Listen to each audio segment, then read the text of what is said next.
The long and the short of it from Storylink Radio. Two versions of the same story. The long version is the entire original work, while the short version is the original book, just squeezed down to a listenable short story. Be sure to look on our channel for both versions. Read along with the story for fun and literacy enhancement. If you are a student, welcome. You just found a great way to learn and experience all that stuff you're supposed to know. Enjoy. Check the description for study notes. If you are a library or educator, please contact us for ways we can help your mission for free. And now, the short version of our story. The Black Tulip, published by Alexandre Dumas in 1850.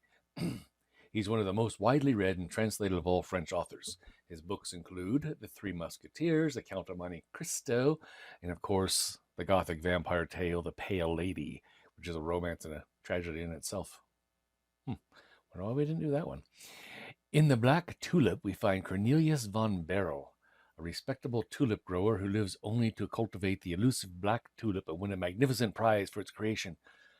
But after his powerful godfather is assassinated, the unwitting Cornelius becomes caught up in a deadly political intrigue and is falsely accused of high treason by a bitter rival. Condemned to life imprisonment, his only comfort is Rosa, the jailer's beautiful daughter, and together they concoct a plan to grow the black tulip in secret. This is a tale of romantic love, jealousy, obsession, interweaving true historical events of 1672 with the phenomenon of tulipomania that gripped the 17th century Holland. I'm glad you were able to join us. I'm glad you're not in Fort Worth. So again, we have complicated, tragic, passionate, gothic, and happy ending. Well, I don't know. Let's see. Get on to the story and we'll find out, huh? Oh, and if you'd like to read along with tonight's story, you can catch it right there.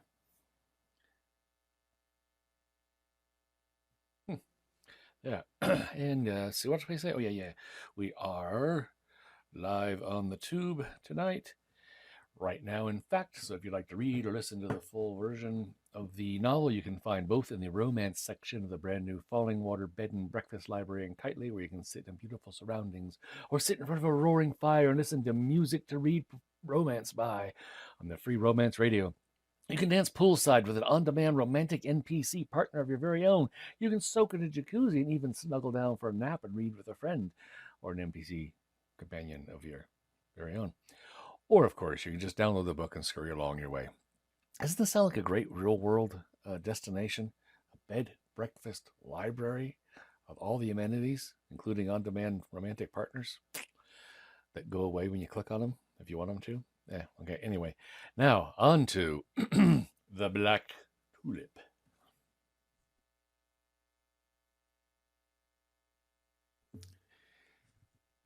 I love you, she said. She nestled closer, her hand moving up the back of his neck. The wind lifted. Don't kill me, he said. I'm not going to, she said. Actually, that has nothing to do with the story. But here's The Black Tulip, Chapter 1, Mob Vengeance. On the 20th of August, 1672, the city of Hague was crowded in every street with a mob of people, all armed with knives, muskets, or sticks, all hurrying towards the Buitenhof. Within that terrible prison was Cornelius de Wit, brother of John de Wit, the ex-Grand Pensionary of Holland. These brothers de Wit had long served the United Provinces of the Dutch Republic, and the people had grown tired of the Republic and wanted William, Prince of Orange, for stadtholder. John de Wit had signed the act of re-establishing the stadtholderate, but Cornelius had only signed it under the compulsion of an Orange mob that attacked his house at Dordrecht. This was the first count against the de Wits, with their objection to a stadtholder. The second count was that de Wits had always done their best to keep at peace with France. They knew that war with France meant ruin to Holland, but the more violent Orangists still believed that such a war would bring honor to the Dutch. Hence the popular hatred against the de Wits. A miscreant named Tickleer fanned the flame against Cornelius by declaring that he had bribed him to assassinate William, the newly elected stadtholder. You had a lot of weird words in history here. You really don't need to remember it all to catch the story. We'll get into the easier part soon, really. But it's, still part of this novel, so. Cornelius was arrested, brought to trial, and tortured on the rack, but no confession of guilt could be wrung from the innocent high-souled man. Then the judges acquitted Ticklear, deprived Cornelius of all his offices, and passed sentence of banishment. John de Witt had already resigned the office of Grand Pensionary. On the 20th of August, Cornelius was to leave his prison for exile, and a fierce Orangist populace, incited to violence by the harangues of Ticklear, was rushing to the Butenhof, prepared to do murder and fearful lest the prisoner should escape alive. "To the jail! To the jail!" yelled the mob. But outside the prison was a line of cavalry drawn up under the command of Captain Tilly, with orders to guard the Butenhof, and while the populace stood in hesitation, not daring to attack the soldiers, John de Witt had quietly driven up to the prison and been admitted by the jailer. The shout and clamor of the people could be heard within the prison of John de Witt. Accompanied by Griffiths, the jailer made his way to his brother's cell. Cornelius learnt there was no time to be lost, but there was a question of certain correspondence between John de Witt and Mademoiselle de la Vue of France to be discussed. These letters, entirely creditable though they were to the statesmanship of the Grand Pensionary, would have been accepted as evidence of treason by the maddened Orangists. Okay, key point. There's some letters that could be established treason. Okay. And Cornelius, instead of burning these letters, had left them in the keeping of his godson, Van Baerle, a quiet, scholarly young man of Dordrecht who was utterly unaware of the nature of the pact. "They will kill us if these papers are found," said John de Witt, opening the window. They heard the mob shouting, "Death to traitors! Death to traitors!" Now, in spite of fingers and wrists broken by the rack, Cornelius managed to write a note.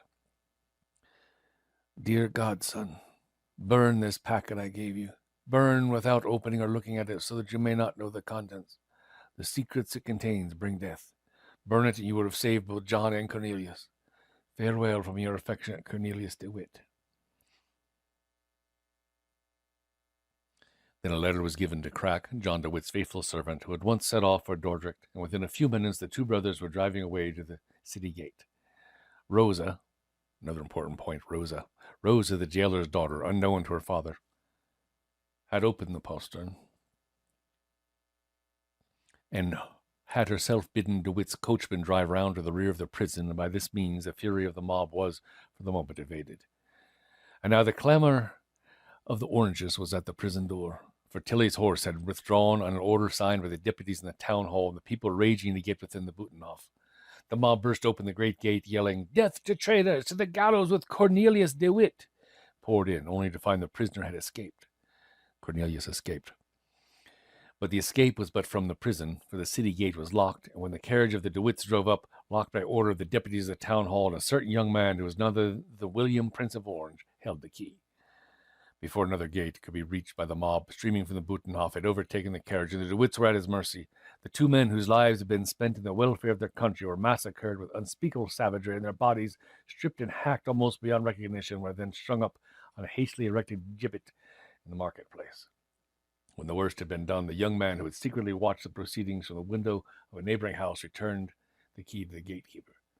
Then the prince mounted a horse with an equerry held in waiting for him, and galloped off to camp to wait the message of the States.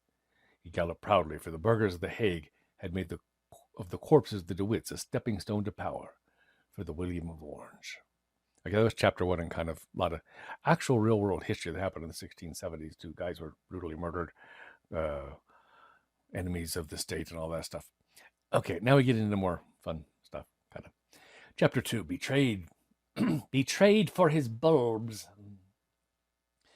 Dr. Cornelius van Baerle, the godson of Cornelius de Wit, was in his 28th year, an orphan, but nevertheless a really happy man. His father had amassed a fortune of 400,000 guilders in trade with the Indies, and the state brought him in 10,000 guilders a year.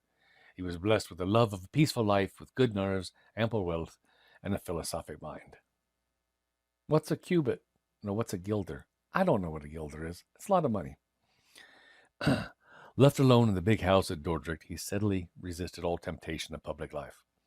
He took up the study of botany, and then, not knowing what to do with his time and his fortune, he decided to go in for one of the most extravagant hobbies of the time, the cultivation of his favorite flower, the tulip. Now, the fame of Mynheer van Baerle's tulips soon spread in the district, and while Cornelius de Wit had roused deadly hatred by sowing the seeds of political passion, Van Baerle with his tulips won general goodwill. And yet, all unknowingly, Dr. Cornelius van Baerle had made an enemy, an implacable, relentless enemy. This enemy was his neighbor, Isaac Boxtel, who lived next door to him in Dordrecht. Now, Boxtel, from childhood, had been a passionate tulip grower.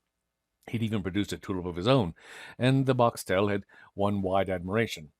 One day, to his horror, Boxtel discovered that his next-door neighbor, the wealthy Meneer van Baerle, our friend Dr. Cornelius van Baerle, that is, was also a tulip grower. In bitter anguish, Boxtel foresaw that he had a rival who, with all the resources at his command and a great fortune, might equal and possibly surpass the famous Boxtel tulip creations. Boxtel almost choked with envy, and from the moment of his discovery he lived under continual fear. The healthy pastime of tulip growing became, under these conditions, a morbid and evil occupation for Boxtel, while Van Baerle, on the other hand, totally unaware of the enmity brewing, threw himself into the business with the keenest zest, taking for his motto the old aphorism, "To despise flowers is to insult God."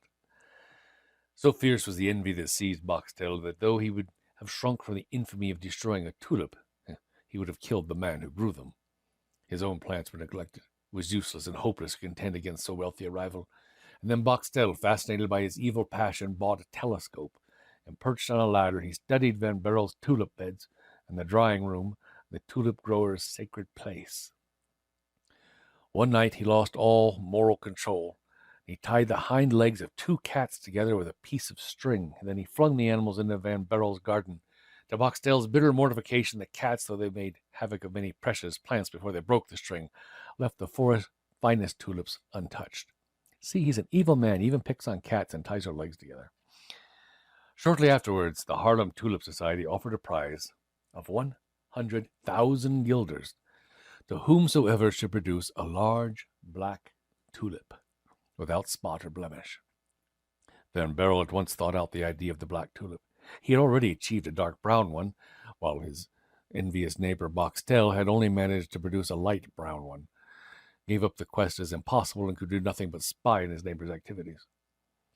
One evening, in January of 1672, Cornelius de Wit came to his grandson, Cornelius van Baerle, and went with him alone into the sacred drying room, the laboratory of the tulip grower. Isaac Boxtel, with his telescope, recognized the well-known features of the statesman, and presently he saw him hand his godson a packet, which the latter put carefully away in a cabinet. Now, this packet contained the correspondence of John de Witt and Mem de la Vue that we spoke about earlier in the boring part of the chapter 1. Cornelius then drove away, and Boxtel wondered what the packet contained. It could hardly be bulbs. It must be secret papers.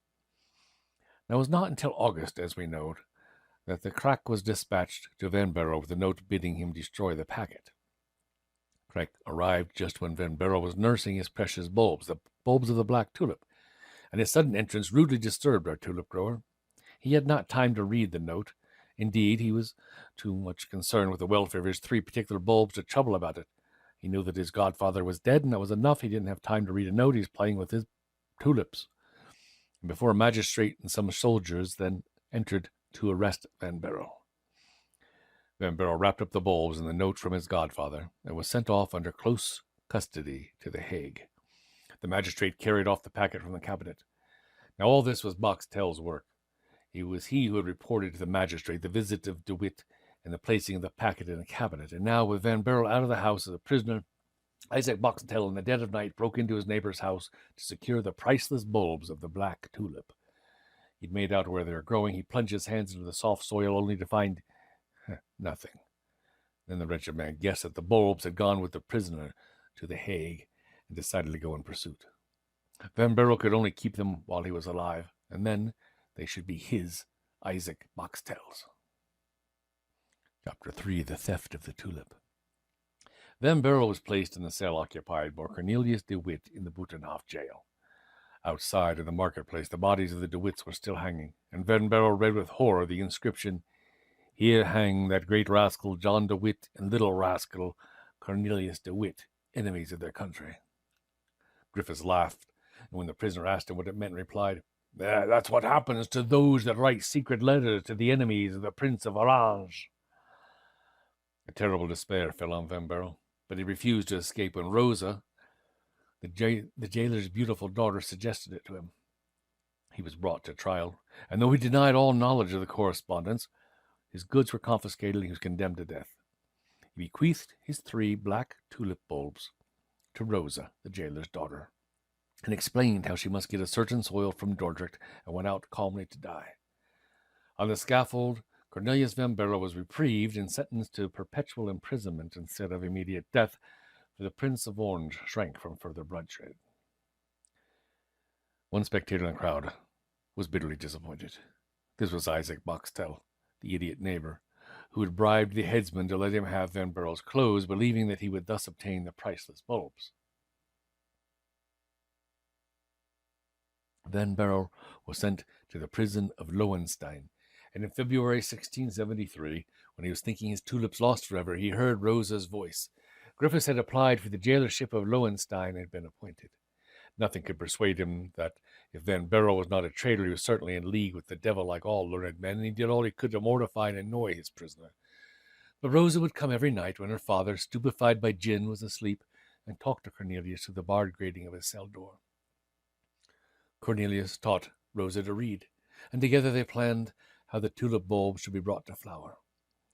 One bulb Rosa was to plant, the second Van Baerle would cultivate in his cell, with the soil placed in an old water jug, and the third was to be kept in secret reserve. Once more hope revived in Van Baerle's mind, but Rosa often suffered vexation because Cornelius thought more of his black tulip than he did of her. In the meantime, Isaac Boxtel, under the assumed name of Jacob Gissels, had made his way to Lowenstein in pursuit of the bulbs, and ingratiated himself with Griffiths, offering to marry his daughter. Rosa's tulips had to be guarded from the Gissels, who was always spying on her movements. She kept it in her room for safety, but Boxtel had a key made, and the day the tulip flowered and arose a spotless black flower, he resolved to take it at once and rush to Haarlem and claim the prize. The day came. Rosa described to Cornelius the wonderful black tulip. They drew up a letter to the president of the Horticultural Society at Haarlem, begging him to come and fetch the wonderful flower. That very night, while Cornelius and Rosa rejoiced as lovers, for now even Rosa was convinced of the prisoner's love for her, over the happiness of the flowering tulip, Isaac Boxtel crept into a room and carried off the black tulip to Haarlem. Now as for Van Baerle, he was beside himself with the rage of desperation when Rosa told him that the black tulip had been stolen. Rosa, bent on recovering the tulip and certain in her own mind as to the thief, hastened away from Lowenstein the next day without a word. Griffiths was mad when he learnt his daughter was nowhere to be found, and put down the mysterious disappearance of Jacob, Gissels, and Rosa to the work of the devil, and was convinced that Van Baerle was the devil's agent. The third day after the theft, Griffiths, armed with a stick and a knife, attacked Cornelius, calling out, "Give me back my daughter, you there!" Cornelius got hold of the stick, forced Griffiths to drop the knife, and then proceeded to give the jailer a thrashing. The noise brought in turnkeys and guards, who speedily carried off the wounded jailer and arrested Van Baerle. To comfort the prisoner, they assured him he would certainly be shot within 12 hours. Yes, that is a great comfort, isn't it? And then an officer, an aide-de-camp of the Prince of Orange, entered, escorted Van Baerle to the prison gate, and bade him enter a carriage. Believing himself about to die, Cornelius thought sadly of Rosa, and at the end of the tulip he was never to see again. The carriage rolled off. They all traveled all that day and night until the journey ended at Haarlem.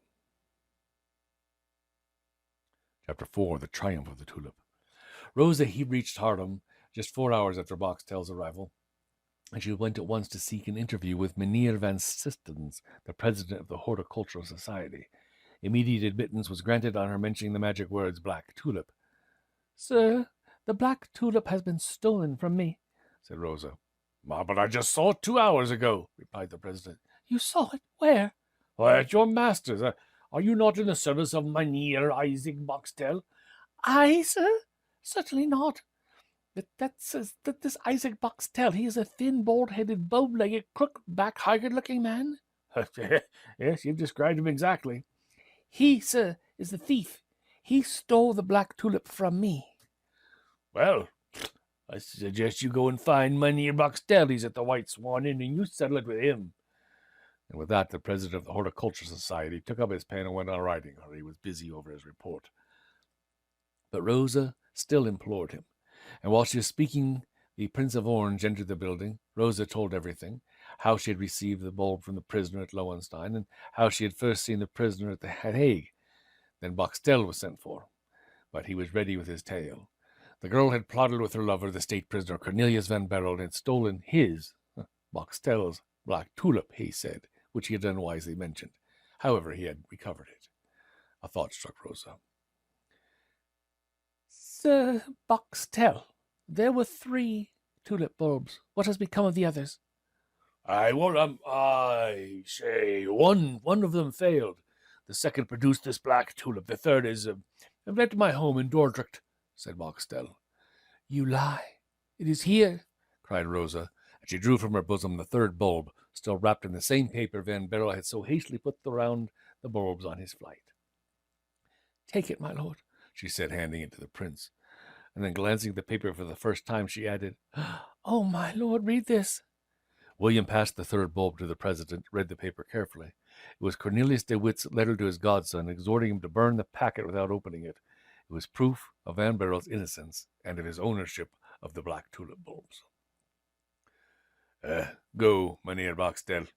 You shall have justice. And you, Mynheer Van Sistens, take care of this maiden and of the tulip. And for God's sake, stop playing with all those post-its on your desk, said the prince. That same evening, the prince summoned Rosa to the town hall and talked to her. Rosa did not deny her love for Cornelius. But what good is it, the loving of a man condemned to live and die in prison? The prince asked. I can't help him to live and then die, came the answer. The prince sealed a letter and sent it off to Lowenstein by Colonel Van Decken. Then he turned to Rosa and said, The day after tomorrow is Sunday. It will be the festival of the tulip. Take these 500 guilders and dress yourself in the costume of a Friesland bride, for I want it to be a grand festival for you. Sunday came, May 15th, 1673, and all Haarlem gathered to do honor to the black tulip. Boxtel was in the crowd, feasting his eyes on the sacred flower, which was borne aloft in a litter. The procession stopped, and the flower was placed on a pedestal, while the people cheered with wild enthusiasm. At the solemn moment when the Prince of Orange was to claim the triumphant owner of the black tulip and present the prize of 100,000 guilders, the coach with the unhappy prisoner Cornelius van Baerle drew up in the marketplace. Cornelius, believing himself still condemned to death and hearing that the celebration of the black tulip was actually proceeding, besought his guard to let him have one final glimpse of his flower, and the petition was granted by the Prince of Orange.